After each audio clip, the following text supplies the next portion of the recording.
İndi size yine mən deyəcəm, istərsiniz qulaq asın. Yəni qulaq asmağa dəyər. Bu son baş verən qiymətlərin artması ilə bağlı qısa şəkildə açıqlama verəcəm və faktlara toxunaraq bu hakimiyyətin anti-Azərbaycan, Azərbaycan xalqının bir nömrəli düşməni, Azərbaycanı soymaq üçün, talanmaq üçün və ailə mənfəəti üçün Azərbaycanı ələ keçirmiş bir qrup, Əli Paşayevlər sülaləsi başda olmaqla bir qrup cinayətkardır və bu törətdikləri cinayətlərə görə də bunlar cəzalanacaqlar. Azərbaycanda milli hakimiyyət, xalqsevər, demokratik, azad bir dövlət qurulduqdan sonra. Demək, bir həftə bundan öncə 22 sesterna AI-95 benzininin Ermənistana rəsmi şəkildə göndərildiyini bütün saytlar və dövlət televiziyaları, dövlət məmurları, dırnaqarası da təsdiqlədilər ki, bəli, 22 sesterna birinci dəfə güya göndərilib rəsmi şəkildə Ermənistana ticarət mənfəəti güdərək sülh danışıqları imzalandığına görə Ermənistanla Azərbaycan arasında ticarət əlaqələri bu minvalla yaranmağa başlayıb.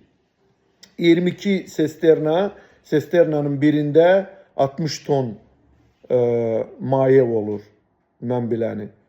İndi hesablayın, 22'ni vurun 60'a, hardasa 135 min ton edir. Mən hesablamamışam, yəni sesternanın birində 22 ton olduğunu, 22 sesternadır. Hər bir sesternada da 60 ton olduğunu, bunu hər kəs bilir artıq. Deməli, buradan heç bir gəlir əldə edə bilməyəcək Azərbaycan. Bunu hədiyyə kimi verir Ermənistana. Əlaqələrin yaranmasına açıq olmaqlarına, yəni Azərbaycanın nə qədər tolerant və qonşusevər, sülhsevər, ticarətlə məşğul olmasını aləmə duy etmək üçün. Və xatırlayırsınızsa, müharibədən sonra, müharibə zamanında da bu KGB-dən qopmuş Heydər Əliyevin oğlu hakimiyyəti atasından qəsb etmiş, atasını da 6 ay dondurub buzun içində saxlamış bu qansız İlxoz Kalxozoviç deyirdi ki, Ermənistan 30 il ərzində törətdiyi vandalizmə görə Azərbaycan dövlətinə, Azərbaycana 70 milyard ya 80 milyard dollar kompensasiya ödəməlidir. Bunu söhbəti getmir. Bugün amma Azərbaycan Ermənistanla ticarət əlaqələri qurur və hədiyyə olaraq birinci eşalonu göndərir 130 min tondan artıq. Sonra da Azərbaycanda həmin həftənin sonunda Azərbaycanda benzinin və dizelin qiyməti qalxır və benzinin və dizelin, yəni enerjinin qiyməti qalxmasıyla bütün ölkədə olan nə alver gedirsə, hər bir şeyin, yəni bütün nə varsa hər bir şeyin qiyməti qalxır. Və bununla bağlı sizə bunu çatdırmaq istəyirəm ki, yenə həmin o ermənilərə edilən hədiyyənin bədəlini Azərbaycan xalqı ödəyir. Yəni, əgər bu hakimiyyətdə bircə qram vicdan, şərəf, namus varsa, Azərbaycanlıları talan etməyi durdurar.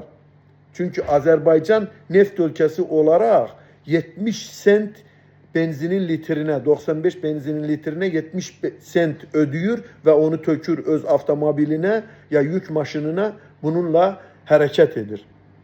Azərbaycan isə nefti Ermənistana satır, Azərbaycandan daha ucuz qiymətə. Hələ satmayıb, hədiyyə edib bu qədərini. Həmən də hədiyyənin bədəlini Azərbaycanlılara ödətdirir.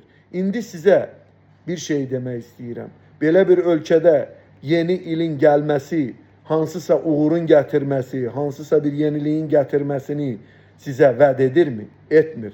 Həmrəylik deyirsiniz, bütün insanlar həmrəylik. Hansı Azərbaycan xalqı, Azərbaycanlılar daxildə ya xaricdə həmrəydilər? Bu qədər bu qədər insanımız həbslərdə yata-yata, haqsızlıqlar baş verə-verə, uşaq pulu verilməyə-verilməyə, siz bunu bircə dəfə Azərbaycan xalqına sordunuzmu ki, Azərbaycan xalqı həmrəydir ya yox? Mən onunla bağlı sizə demək istəyirəm ki, nə qədər ki Azərbaycanda bu qansızlar, Əl-Paşayevlər sülaləsi hakimiyyətdə olacaq, Azərbaycanda heç bir həmrəylik, milli həmrəylik olmayacaq və heç bir yeni gələn il uğur gətirməyəcək. O il uğur gətirəcək ki, bu hakimiyyət, bu şərəfsiz sülalə Azərbaycanın üzərindən götürüləcək və bunların qurduğu bu hərci-mərcilik, diktatura devriləcək. Yeni iliniz xoş gəlsin. Əgər dediklərim baş verəcəksə, sağ olun, təşəkkür edirəm.